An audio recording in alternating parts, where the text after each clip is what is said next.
Auto থেকে নেমে আমরা হাঁটা শুরু করে দিয়েছি, আর একটা অটো নয়, তিনটে তিনটে অটো, আর আবার অনেকক্ষণ ধরে বসে থাকতে হয়। আর রাস্তা যে কি খারাপ কি বলবো। মোড়ের মাথায় নেমে আমরা হাঁটা শুরু করে দিয়েছি, আর 1 ঘন্টা হেঁটে তারপরে যাব। আর এইদিকে রাস্তাঘাট আমি তেমন চিনি না, চিনবো কী করে, কোনো দিন তো আসেনি। পাপার বাবা আগে জোরে জোরে হাঁটছে, আর আমি আর পূজা পিছনে একটু আস্তে আস্তে হাঁটছি, কারণ অত জোরে আমরা হেঁটে যেতে পারছি না। আর এখানে অনেক জায়গায় মানে ভক্তরা হেঁটে হেঁটে যাচ্ছে, তো সেবা করার জন্য অনেক ছোট ছোট প্যান্ডেল করে বক্স বাজিয়ে সবার সেবা করছে। আর এই যে সামনে শিব ঠাকুরটা নিয়ে যাচ্ছে, এরা পুরো পাকা 3 দিন ধরে হাঁটছে, হেঁটে তারপরে মন্দিরে নিয়ে যাবে। আর আমরা মন্দিরে যাওয়ার রাস্তায় ঢুকে পড়েছি।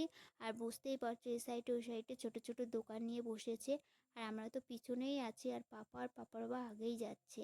আর আমরা আস্তে আস্তে এখন মন্দিরের দিকে আগিয়ে যাচ্ছি, আর এখনও অনেকটা যেতে বাকি আছে, সামনেও অনেক লোক যাচ্ছে।